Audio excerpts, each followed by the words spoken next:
밤새 잘 지내셨습니까? 요즘 워낙 살인사건이 많이 나서 이런 인사를 또 드립니다. 지지난주에 PC방 아르바이트생이 살해를 당했죠. 정말 아까운 그런 청년이었는데 이런 그 큰 일을 당했습니다. 또 지난주에는 부산에서 일가족 4명이 또 살해를 당했습니다. 범인이 자살을 한 것으로 우리가 또 뉴스를 들었습니다. PC방 사건은 순간적인 사건입니다. 부산의 살인 사건은 계획적인 살인이었던 것으로 뉴스에서 전해지게 됩니다. 그러나 두 사건에는 공통점이 있습니다. PC방 살인의 동기는 아주 사소한 것입니다.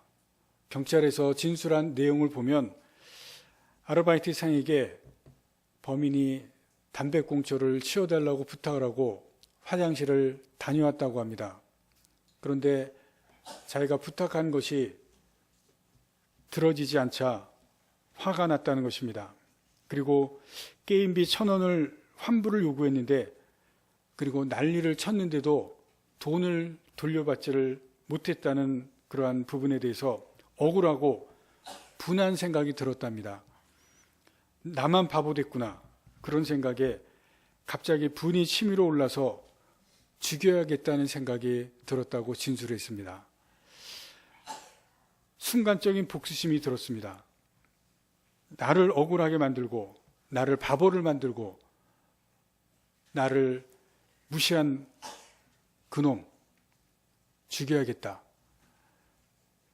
그 복수가 극단적인 것이었습니다. 부산 사건도 마찬가지입니다. 여자친구에 대한 분노와 복수입니다. 범인은 다른 가족들과 여자친구에 대한 범행이 달랐습니다. 여자친구는 뉴스를 들으신 분들은 알겠지만 더 잔혹하게 살해를 하고 그리고 거실에 방치를 했다고 합니다. 자신을 무시하고 자존심에 상처를 낸 것에 대한 분노고 복수의 표현입니다. 우리 사회에서 벌어지고 있는 분노와 복수에 대한 뉴스가 점점 더 자주 들려오고 그리고 점점 더 일상화되는 것을 보게 됩니다. 분노와 복수로 인해서 사람들이 죽고 있습니다. 사람을 죽이는 사회 그리고 사람을 죽이는 사람들이 점점 늘어나고 있습니다. 오늘 본문은 살인과 폭행에 관한 법입니다. 살인이라고 했지만 이 본문에 나와 있는 것은 사형에 관한 부분입니다. 어떤 자가 죽임을 당하는가 그리고 사람에게 폭행을 한 사람에게 어떠한 처벌을 내릴 것인가 그러한 부분에 대해서 말씀합니다. 이 법들을 보면 어떤 범죄에 대해서는 사형을 내리고 또 사람을 죽이기는 했지만 어떤 사람에 대해서는 사형을 허락하지를 않습니다. 사형을 내렸던 부분, 그 부분에 대해서는 분명한 이유가 있습니다. 왜 하나님께서 사형을 내리셨는가? 잔인하지만 그것이 사회를 살리고 공동체를 살리는 길이기 때문에 그렇습니다. 죄 지은 사람, 사회와 공동체에 더 악한 영향을 줄 수 있기 때문에 하나님께서 죄의 싹을 아예 제거하십니다. 성경에서 우리가 보는 것은 하나님께서 죄를 싫어하시는 것을 우리가 봅니다. 죄에 대해서만큼은 하나님께서 미워하시고 싫어하시는 부분을 계속해서 봅니다. 죄가 주는 영향, 죄가 커지고 퍼지는 것, 하나님께서 이것을 경계하시고 아예 그 근원을 없애십니다. 그래서 사형을 성경에서는 허락하고 죄를 범한 사람, 그것도 생명을 건드리는 사람 없애는 것을 보게 됩니다. 그리고 오늘 본문에는 우리가 잘 아는 폭행에 관한 법이 나왔습니다. 소위 동해 보복법입니다. 눈에는 눈, 이에는 눈, 이에는 이 많이 들으셨을 것입니다. 하나님께서 이 눈에는 눈, 이에는 이 이 말씀을 하셨지만 오늘 본문에서 보신 것처럼 더 많은 부분이 있습니다. 24절부터 25절 말씀을 보시면 눈은 눈으로, 이는 이로, 손은 손으로, 발은 발로, 된 것은 된 것으로, 상하게 한 것은 상함으로, 때린 것은 때림으로 갚을지니라. 그리고 23절은 생명은 생명으로 이렇게 말씀하고 있습니다. 동해보복법입니다. 이것은 얼핏 보면 상해를 입힌 대로 똑같이 보복하라 그렇게 들려질 수가 있습니다. 그러나 보복을 명령하신 것은 아니고 보복을 목적으로 하는 것도 아닙니다. 두 가지 목적으로 이 법을 말씀하십니다. 첫 번째는 똑같이 상해를 당한 사람, 상해를 준 사람에게 상해를 입게 함으로 말미암아 재발을 방지하는 것이 목적입니다. 죄를 지었기 때문에 같은 벌을 받고 똑같은 벌을 받고 다시는 죄를 짓지 말고 또 더 큰 죄를 짓지 말라는 것입니다. 동일한 형벌을 벌을 행한 사람에게 줌으로 말미암아 같은 죄 아니면 더 큰 죄 짓지 말라는 것입니다. 벌을 받음으로 같은 벌을 받음으로 재발을 방지하는 것이 목적입니다. 또 한 가지 목적이 있습니다. 상해를 받은 사람 또 그 가족 복수하지 말라는 것입니다. 똑같은 형벌을 주었기 때문에 동일한 형벌을 주었기 때문에 거기서 그치라는 것입니다. 복수심을 갖고 더 큰 죄, 그 이상의 죄를 짓지 말라는 것입니다. 그 이상의 형벌을 가하지 말라는 것입니다. 복수하지 말라는 것, 거기에서 됐기 때문에 동일한 형벌을 받았기 때문에 거기에서 멈춰라. 하나님께서 그것을 목적으로 하는 것입니다. 그 이상은 안 된다는 것입니다. 오늘 나오는 이 법들을 보시면 죄 지은 자들에게 하나님께서 반드시 징계를 내립니다. 생명을 파괴하는 자, 공동체에서 제거합니다. 폭력을 행하는 사람, 폭력을 행한 만큼 징계를 받게 합니다. 죄 지은 자들에게 징벌을 줌으로써 죄를 공동체에서 끊어내는 것이 목적입니다. 하나님을 섬기는 공동체, 죄가 더 이상 퍼지고 죄가 더 이상 전염되고 죄가 더 이상 그 가운데 있으면 안 되기 때문에 하나님께서 그 죄의 뿌리를, 죄의 근원을 제거해 나가시는 것을 보게 합니다. 그런데 시간이 지나면서 이스라엘 백성들이 하나님의 이 목적, 하나님의 이 정신을 왜곡해 나갑니다. 하나님께서 만드신 이 눈에는 눈, 이에는 이, 생명에는 생명, 범죄의 재발과 복수를 하나님께서 금지하셨는데 이것이 왜곡됩니다. 오히려 복수하는 근거가 됩니다. 나에게 이만큼 했는데 내가 이것을 근거로 해서, 이 법을 근거로 해서 오히려 다른 사람들을 복수하는 그러한 형태가 되어지게 됩니다. 지금의 이스라엘을 보시면 이스라엘 주변은 다 중동 나라들이 있습니다. 이스라엘이 자기 나라에 로켓 한 발을 쏘면 한 발을 되갚는 것이 아니라 5발, 6발을 쏩니다. 자기 나라 이스라엘 사람이 주변에 있는 주변 국가에서 한 사람이 죽임을 당하면 한 사람을 죽이는 것이 아니라 2사람, 3사람을 갚아서 죽입니다. 그 근거가 무엇이냐면 오늘 본문에 있는 말씀입니다. 생명에는 생명으로, 눈에는 눈, 이에는 이로, 이 말씀을 근거로 해서 주변에 있는 나라들에게 되갚아줍니다. 복수입니다. 철저한 복수입니다. 되갚아주는데 하나님께서는 복수하지 말라는 목적으로 이 말씀을 주셨는데 지금의 이스라엘은 철저하게 복수를 해나갑니다. 그것도 같은 것으로 복수하는 것이 아니라 2배, 3배로 복수합니다. 그 근거가 바로 오늘의 말씀입니다. 하나님의 목적과 정신을 왜곡하는 것을 볼 수가 있습니다. 그런데 이스라엘만 그러는 것이 아닙니다. 11월 6일 미국 중간선거가 있죠. 그런데 이번 선거에 이름이 붙었습니다. 증오, 분노의 총량제 선거다. 무슨 말씀이냐면 증오와 분노의 총량이 많은 당이 승리한다. 이렇게 언론에서 제목을 붙였습니다.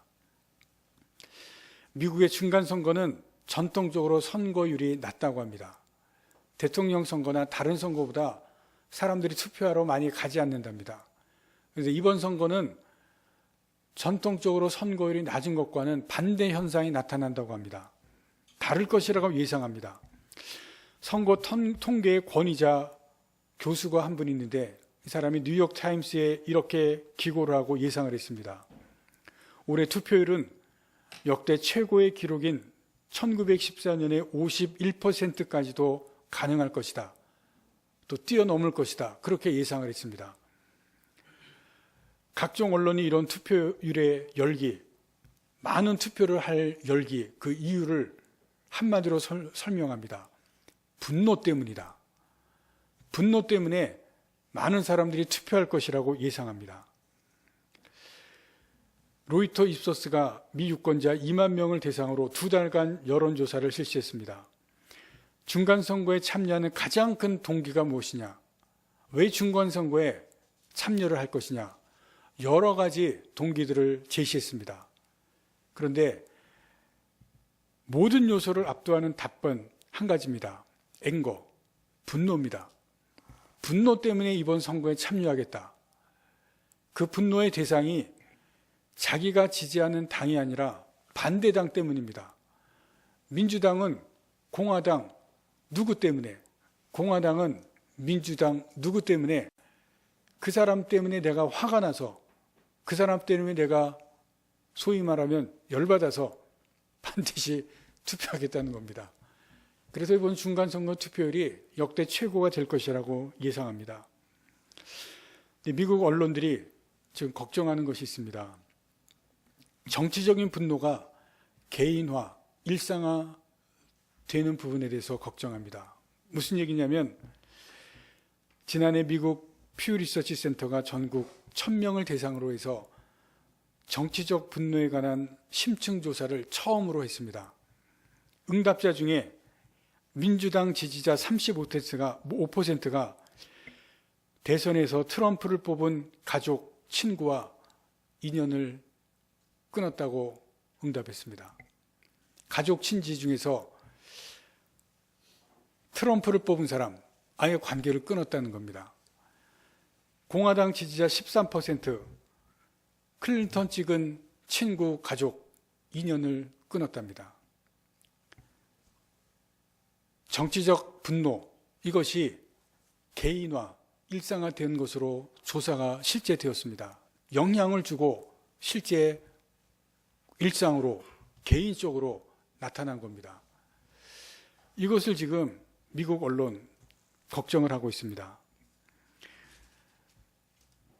미국에만 있는 것이 아니라 이스라엘만 그런 것이 아니라 우리나라도 마찬가지입니다.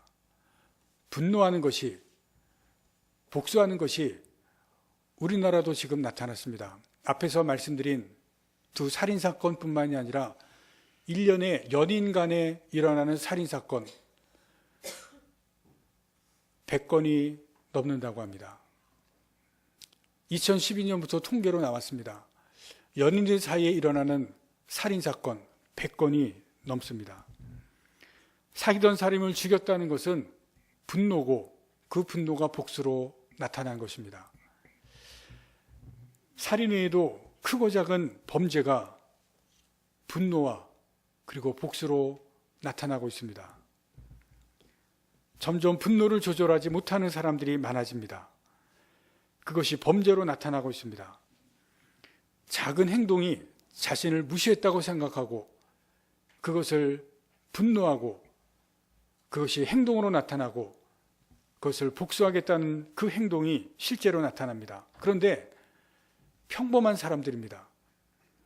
그것을 행동으로 나타내는 사람들이 여러분 다 평범한 사람입니다. 그리고 때로는 그것이 바로 우리들이고 그것이 바로 납니다. 뉴스에 나오는 사람들만이 아니라 여러분 그것이 바로 내가 됩니다. 분노와 복수는 사람을 실제로 죽이는 것만은 아닙니다. 상처를 주고 아프게 합니다. 그 상처를 주고 아프게 하는 것이 여러분 사람을 죽이는 겁니다. 예수님께서 오늘 본문에 나오는 말씀 중에 마태복음에서 재해석하시는 말씀이 나옵니다. 다 함께 찾아보겠습니다. 마태복음 5장입니다. 마태복음 5장 38절, 마태복음 5장 38절 말씀에서 42절 말씀입니다.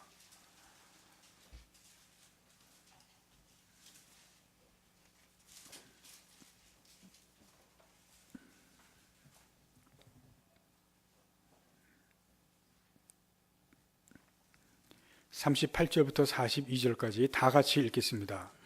또 눈은 눈으로 이는 이로 갚으라 하였다는 것을 너희가 들었으나 나는 너희에게 이르노니 악한 자를 대적하지 말라. 누구든지 오른편 뺨을 치거든 왼편도 돌려대며 또 너를 고발하여 속옷을 가지고자 하는 자에게 겉옷까지도 가지게 하며 또 누구든지 너로 억지로 오리를 가게 하거든 그 사람과 심리를 동행하고 내게 구하는 자에게 주며 내게 꾸고자 하는 자에게 거절하지 말라. 38절에 보시면 조금 전에 본문에서 읽은 말씀이 나옵니다. 또 눈은 눈으로 이는 이로 갚으라. 이 말씀만 있는 것이 아니라 또 다른 말씀도 있었습니다. 그런데 하였다는 것을 너희가 들었으나, 너희가 구약에 있는 말씀을 들었으나, 그러나 나는 너희에게 이르노니, 예수님께서 이 말씀을 이제 내가 너희에게 이렇게 이야기한다, 재해석하시는 것을 볼 수가 있습니다. 우리가 잘 아는 말씀입니다. 악한 자를 대적하지 말라. 누구든지 내 오른편 뺨을 치거든. 여러분, 오른편 뺨을 누가 치면 여러분 지금 이 시대에 어떻게 합니까? 지금 우리 사회에서는 오른편 뺨을 맞으면 분노합니다. 여러분 참습니까? 가만히 있지 않죠. 왜 나를 때리냐고 여러분 옆에 있는 사람이 여러분 건들기만 해도 기분이 나쁘죠. 뺨을 치면 참을 사람이 하나도 없습니다. 너를 고발하여 속옷을 가지고자 하는 자에게, 속옷을 갔는데 여러분들과 법정에서 여러분 가지고 있는 재산, 여러분 가지고 있는 재물 중에 법을 통해서 여러분 가져가면 여러분 어떻게 합니까? 분노로 끌을 겁니다. 여러분이 가지고 있는 재산 중에 법을 통해서 누군가 가지고 간다면 분노를 참지 못해서 여러분 아마 끌을 겁니다. 41절 말씀 보시면 누구든지 너를 억지로 오리를 가게 하거든. 이 말씀은 그 당시의 상황입니다. 예수님 당시에 유대인들은 로마에서 지배를 당했습니다. 로마 시민은, 또 로마 군인은 법적으로 유대인들을 억지로 오리를 데려갈 수 있는 권리를 가지고 있었습니다. 물건을 대신 지게 하고 오리를 억지로 가게 하는 권리가 있었습니다. 그 권리를 사용하게 하면 하시는 말씀입니다. 지금은 여러분 누가 억지로 여러분들에게 이렇게 하면 어떻게 합니까? 내 인권 침해했다고, 나를 함부로 대했다고 분노로 참지 못할 겁니다. 42절 말씀입니다. 내게 구하는 자, 내게 끄고자 하는 자, 나에게 뭔가를 달라고 하면 여러분 어떻게 합니까? 나에게 꿔달라고 하면 없다고 얘기할 겁니다. 있어도 없다고 얘기할 그러한 사람들이 이 시대의 사람입니다.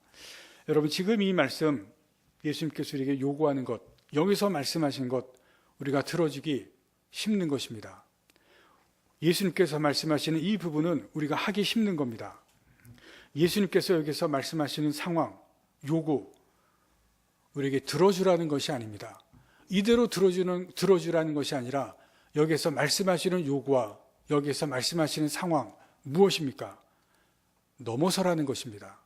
여러분 이 말씀을 잘 보시기 바랍니다. 이 요구와 상황을 넘어서라고 말씀합니다. 다시 말씀을 보십시오. 오른뺨을 치거든 왼뺨을 돌려대고 속옷을 가지고자 하면 겉옷까지 주고 오리를 가게 하면 심리를 동행하고 구하는 자에게 주고 꾸고자 하는 자에게 거절하지 말라. 요구하는 대로가 아니라 구하는 대로가 아니라 넘어서라 말씀하시고 있습니다. 예수님께서 우리에게 말씀하시는 것은 상황대로가 아니라 넘어설 것을 말씀합니다. 여러분, 우리가 어떻게 넘어섭니까? 구하는 대로도 못하는데, 상황대로 요구하는 대로 못하는데 우리가 어떻게 넘어섭니까? 힘든 말씀입니다. 이 상황대로, 이 요구대로 우리가 들어주는 것, 그 상황대로 넘어서는 것, 우리가 어떻게 할 수가 있습니까? 예수님께서 그래서 말씀하시는 것은 하라는 것입니다. 우리가 이대로 하라는 것입니다. 이것은 지난주에도 말씀했지만 우리가 사랑하라고 말씀하십니다. 우리에게 사랑을 말씀하신데 이 사랑은 우리 믿는 자에게, 그리스도인들에게, 우리에게 요구하시는 것입니다.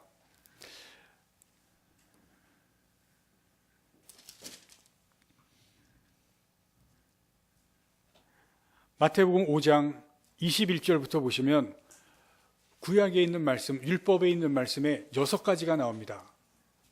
보신 것처럼 구약에서는, 율법에서는 이렇게 너희가 들었으나 그러나 나는 너희에게 말하노니 이렇게 말씀하시는 것이 6가지가 나옵니다. 신학자 예레미야가, 구약에 나오는 예레미야가 아니라 신약자 예레미야 한 분이 그런 말씀을 했습니다.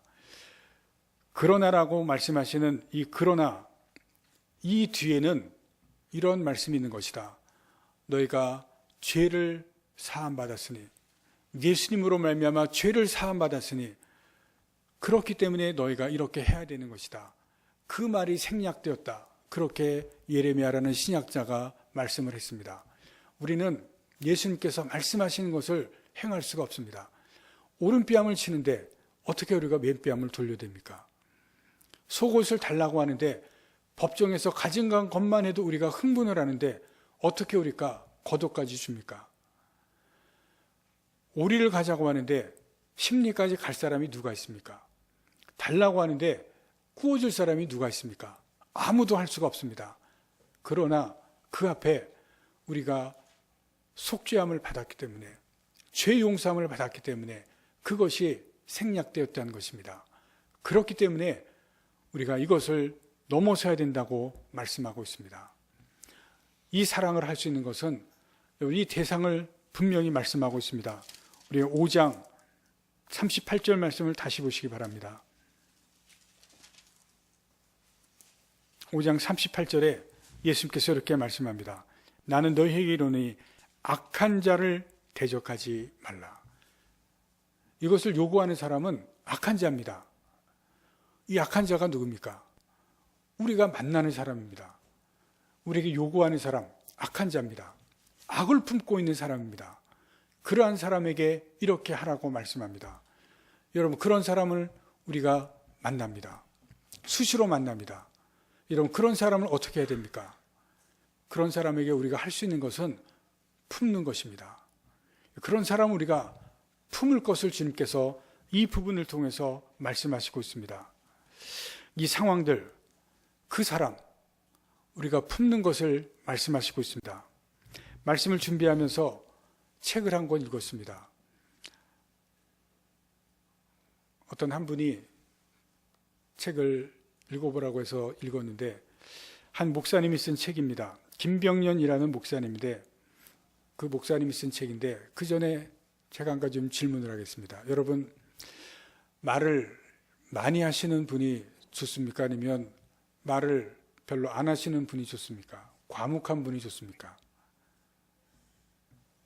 생각이 막 많으실 텐데 말을 많이 하시는 분이 옆에 있으면 좋습니까? 과묵한 분이 좋습니까? 말을 많이 하시는 분, 좀 귀찮죠? 좀 시끄럽습니다. 과묵한 분, 답답하죠? 말을 너무 많이 없으면 답답합니다. 이 목사님이 세 자녀가 있습니다. 세 자녀하고 같이 사는데 또 사모님이 있습니다. 사모님이 말이 없습니다.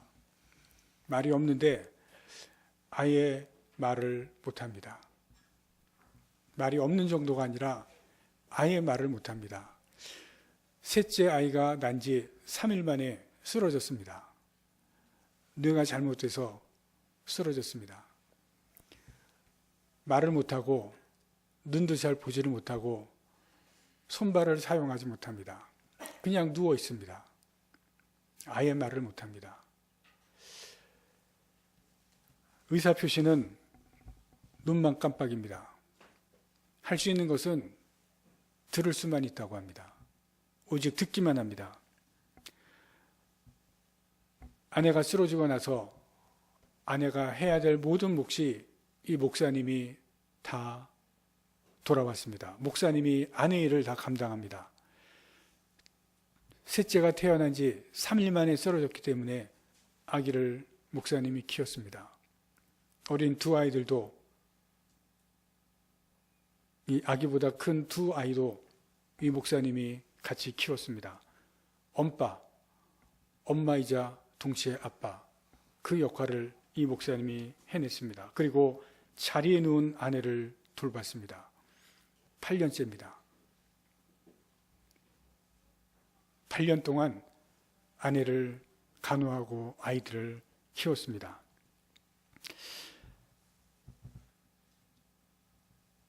남편이 쓰러지면 아내들은 남편을 돌본다고 합니다.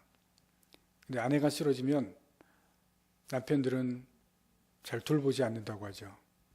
근데 목사님은 아내가 쓰러졌는데 8년 동안 돌봤습니다. 어린 자녀를 키우면서 또 교회도 목회를 했습니다. 이 목사님이 쓴 책 가운데 사랑에 대해서 쓴 글이 있습니다. 글의 내용 중 일부입니다. 오직 듣는 기능만 살아있을 뿐, 그럼에도 들을 수 있어 웃는다. 듣기만 해도 좋아한다. 온전히 귀 기울여 듣되 말은 전혀 하지 않는 내 아내는 참 하나님의 사람이다. 아내 앞에서 내 입은 쉬지 않는다. 누워도 말하고 일어나도 말하고 아침에도 말하고 저녁에도 말한다. 입을 열어 떠들다가 지치면 아내의 발을 쓰다듬는다. 촉각이 살아있는 아내에게 발을 쓰다듬으며 사랑을 전한다. 말하기와 쓰다듬기, 건강한 부부들에게 보잘것 없겠지만 내게는 사랑을 전하는 소중한 도구다. 그리고 내 사랑을 표현하는 전부다. 남편이 자기의 사랑을 전하는 유일한 전하는 두 가지가 말하는 것과 쓰다듬는 것이라는 것입니다. 아내가 들을 수 있는, 아내가 자기의 전달하는 것을 들을 수 있는 것이, 듣는 것이 유일하고, 또 팔에만 감각이 있어서 쓰다듬는 것이 그 두 번째이기 때문에 이 두 가지를 하는 것입니다. 여러분, 시간은 우리를 기다리지 않습니다. 빨리 갑니다. 또 무슨 일이 일어날지 모릅니다. 우리 가정에도 어떤 일이 일어날지 모릅니다. 할 수 있을 때 사랑을 많이 표현하시기 바랍니다. 그 말을 할 수 없을 때가 언제 올지 모릅니다. 여러분들 할 수 있을 때 많이 하시기 바라고, 듣고 싶어도 듣지 못할 때가 있고 하고 싶어도 하지 못할 때가 있습니다. 김 목사님이, 이 목사님이 병든 아내와 살며 배운 것이 있다고 합니다. 고치려고 하다가, 자기가 고치려고만 하다가 함께 사는 법, 그것을 놓쳐버린다는 사실입니다. 이 목사님도 처음에는 고치려고 한 것 같습니다. 애쓴 것 같습니다. 그러나 이제는 함께 사는 법을 배웠습니다. 그리고 그래서 또 배운 것이 있습니다. 병든 아내를 품고 사는 법을 배웠습니다. 그리고 그것이 사랑이라는 것을 깨달았습니다. 사랑은 상황을 바꾸는 능력이 아니라 상황을 품을 수 있는 능력, 바꾸는 것이 아니라 지금의 상황, 그것을 품을 수 있는 능력이 사랑이라는 것을 알았습니다. 목사님이 고백합니다. 처음에 아내의 사랑을 품고 싶지 않았다. 아내의 병을 품고 싶지 않았다. 자기 인생에 도단한 가라지 같았다고 고백합니다. 성질대로 확 뽑아버리고 싶었다고 이야기합니다. 그렇지 않았겠습니까? 그냥 누워만 있고 아무 말도 못하고, 그리고 인정하고 싶지 않은 그 상황, 빨리 고치고 싶고, 그리고 거기에서 벗어나고 싶었는데 점점 시간이 지나면서 그게 아니라는 것을 알았습니다. 그 상황을, 그 아내의 모습, 그것을 품어야 되겠다는 것을 알았습니다. 목사님의 아내는 말도 못하고 잘 보지도 못하고 그대로 누워 있습니다. 근데 이 목사님이 그 모습 그대로를 품었습니다. 그 모습 그대로를 품는 그것이 사랑이라는 것을 알았습니다. 8년 동안 함께 살고 있습니다. 품는 것이 사람을 살리는 것입니다. 살리기 위해서, 사람을 살리기 위해서 우리가 할 수 있는 것은 품는 것입니다. 그런데 있는 모습 그대로 품는 것입니다. 여러분, 내가 품기 위해서, 잘 품기 위해서 고치는 것이 아닙니다. 내가 아프지 않기 위해서 고치는 것이 아니라 있는 모습 그대로를 품는 것입니다. 나와 함께 있는 사람, 여러분, 내 가족들, 있는 모습 그대로를 품는 것입니다. 내가 품기 쉽게 하기 위해서 고치는 것이 아니라, 바꾸는 것이 아니라 있는 모습 그대로를 품는 것을 말씀합니다. 예수님께서 이 세상에, 이 땅에 왜 오셨습니까? 우리를 품기 위해서 오셨습니다. 우리를 품되 우리의 있는 모습 그대로를 품기 위해서 오셨습니다. 여러분, 내 성격에 못된 것이 있지 않습니까? 성질도 있고 그 성질이 그대로 나타나는 것도 있습니다. 복수하고 싶은 마음도 있었고 나타난 적도 있습니다. 부끄러운 삶의 모습도 있지만 여러분, 그 모습 그대로를 예수님께서 품으셨습니다. 그래서 우리가 살 수 있었습니다. 예수님께서 우리에게 이 마태복음 5장에서 오늘 본문을 재해석하시면서 말씀하십니다. 품으라는 것입니다. 가족들을 품고, 아내와 자녀를 품고, 그리고 내가 만나는 사람들을 품으라는 것입니다. 우리가 함께 교회에서 성도, 같은 교회를 섬기고 있지만 여러분, 교회에서 성도들 품지 못할 부분도 있습니다. 그러나 품으라고 말씀합니다. 다시 마태복음 5장을 보시면 오른뺨을 치거든 왼뺨도 돌려대라고 말씀합니다. 여러분, 이 말씀은 품으라는 것을 말씀합니다. 속옷을 가지고자 할 때 겉옷을 주라는 것, 여러분, 이 말씀은 품으라는 것입니다. 억지로 오리를 가게 하거든 심리까지 동행하라, 품으라는 것을 말씀합니다. 상대는 내가 품을 수 없는 그런 악한 모습을 가지고 있는 사람을 말씀합니다. 여러분, 상대를 볼 때, 가정에서 아내와 남편을 볼 때, 자녀들을 볼 때 품지 못할 부분이 있습니다. 지적하고 싶은 부분이 있습니다. 그래서 지적해야 성질을 풀릴 때가 있습니다. 여러분, 그러나 그것이 아니라 그 모습을 품으라고 말씀합니다. 오른편뺨을 달 때, 때릴 때, 내가 맞을 때 성질내고 화내는 것이 아니라, 분노하는 것이 아니라, 복수하는 것이 아니라 그 모습 그대로를 품으라고 말씀합니다. 그러나 쉽지가 않습니다. 품는 훈련을 해야 됩니다. 내가 품을 수 있을 만큼을 품기 시작하고 품을 수 있는 그 부분만큼을 품기 시작하면서 품는 훈련을 해야 됩니다. 품는 것이 사람을 살리는 것입니다. 그 사람을 살리는 것이고 그 사람이 살아나가게 되는 그러한 부분입니다. 우리 교회가 성도들을 품고 오는 사람들을 품는 그러한 교회가 될 수 있기를 바랍니다. 그것이 사람을 살리는 것입니다. 오늘 이 말씀을 듣는 사람들, 듣는 여러분들,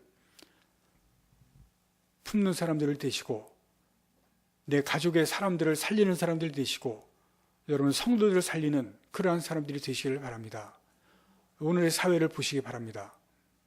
여러분, 분노하고 그리고 복수하고 그리고 자기 마음대로 살아갑니다.